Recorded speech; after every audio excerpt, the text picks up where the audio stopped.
Are you using the illusion of cruelty in your tabletop role-playing games? The illusion of cruelty is a tool in the Game Master's toolkit in which you as the Game Master start to act overly adversarial when the players get involved into a very tense situation. Ways that this, what this might look like. Let's say that you are involved in a combat and the players, one of the players takes a critical hit from the big bad guy.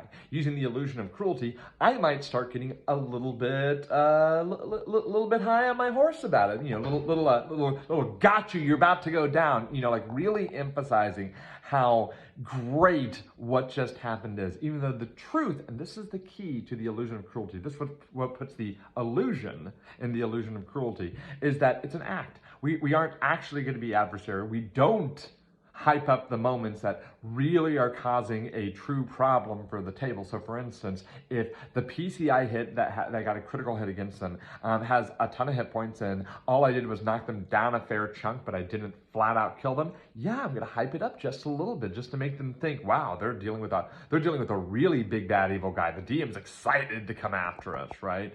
On the other hand, if that attack ends up killing the player character, I'm probably not going to hype it up as much because then it's just kind of cruel because the player just may have lost that character and probably isn't too excited about that happening. The trick with the illusion of cruelty, the reason why we use the illusion of cruelty, I suppose, is we are trying to get the players invested from a meta perspective in what's happening. We're trying to get them to buy into the danger, so we create an actual metagame foe, me, for them to rally against so they can, burst my bubble and gather together and burst my little bubble there.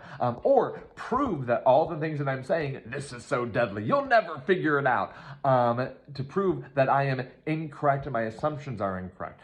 It's an act, though, and that's the really important thing to remember, is that this is an act. We don't want to alienate our players. We don't want to actually start bragging about beating them in a game like Dungeons and Dragons, because there's not really.